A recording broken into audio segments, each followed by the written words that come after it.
चा इतिहास आपण तिथं बघू. तुम्हाला आठवत असेल 2023 ला एक ऍक्सिडेंट झाला होता. ते कुठलं विमान होतं? लेअर जेटचं विमान होतं. हे बघा इथं आता ते विमान तुम्हाला क्लिअरली दिसेल नाही दिसेल माहित नाही. हे पडलं, हे घसरत गेलं, पाऊस तिथं पडत होता, स्पीड खूप होतं, विमानचा टाईप लेअर जेटचाच होता.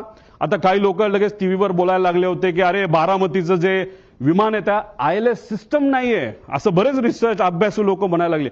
बरोबर आहे, पण त्याच विमानतळावर बऱ्याच वेळा अनेक वेळा मोठे इंडस्ट्रियल्स पासून सगळे तिथं उतरलेले आहेत ILS सिस्टम नसताना. आणि ILS सिस्टम बद्दल आपण चर्चा करतोय तर हा ऍक्सिडेंट जिथं झाला मुंबईला, तिथं तर हायली ऍडव्हान्स सिस्टम आहे, ILS सिस्टम सुद्धा आहे, तरी सुद्धा हा अपघात झाला कसा? त्यामुळे फक्त ILS सिस्टम बारामतीला नाही म्हणून ते ढकलून त्या ठिकाणी चालणार नाही. आता हा ऍक्सिडेंट झाला, कसा झाला, काय झाला, व्हिजिबिलिटी वर ढकलून मोकळे झाले विमानाचे, अजून पाऊस होता, हे होतं. मग ILS सिस्टम असताना पाऊस होताना सुद्धा बाकी विमानं लँड होऊ शकत होते.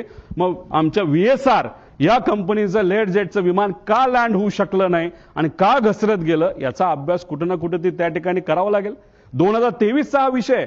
मग आतापर्यंत रिपोर्ट आला असेल, आतापर्यंत एन्क्वायरी क्लिअर झाली असेल, तो रिपोर्ट मीडियाकडे आला असेल, तो रिपोर्ट कंपनीली जे लोक आत होते, ज्या कंपनीली ते भाड्यावर घेतलं होतं त्या लोकांना दिला असेल अशी अपेक्षा आपण करू. कारण 2 वर्ष एवढा मोठा अपघात होऊन हे कुठेही रिपोर्ट कुणी दाबू शकत नाही. बघूया काय झालं पुढं. दुर्दैव असं 2023 ला हा अपघात झाला पण आतापर्यंत त्याचा रिपोर्ट आलेला नाही. अजितदादांचा दुर्दैवी ऍक्सिडेंट झाल्यानंतर त्या बातम्या जेव्हा अख्ख्या देशामध्ये तुमच्या माध्यमातून त्या ठिकाणी केल्या गेल्या तेव्हा कुठेतरी DGCA तिथं जाग आली आणि final report soon in September 2023 Mumbai layer jet असं सांगण्यात आलं. म्हणजे कुठेतरी VSRचा एक होल्ड आहे DGCA वर असं आमच्या सगळ्यांचं मत आहे. म्हणून एवढा मोठा रिपोर्ट होऊन त्या ठिकाणी तो दाबण्यात आला. मग का हा रिपोर्ट दाबण्यात आला? हा रिपोर्ट जर आतापर्यंत आला असता, तो जर सरकारपर्यंत पोहोचला असता तर मग काही गोष्टींमध्ये बदल होऊ शकले असते.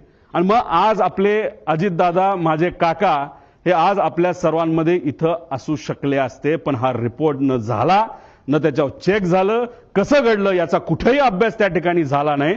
हा रिपोर्ट आजपर्यंत दाबला असं आमच्या सगळ्यांचं त्याच्यामध्ये म्हणणं आहे. हे आहे गोकुळचं श्रीखंड, अगदी जिभेवर रेंगाळणार. जिभेवरच नाही तर मनावरही रेंगाळणार. गोकुळ श्रीखंड, मनावर रेंगाळणार.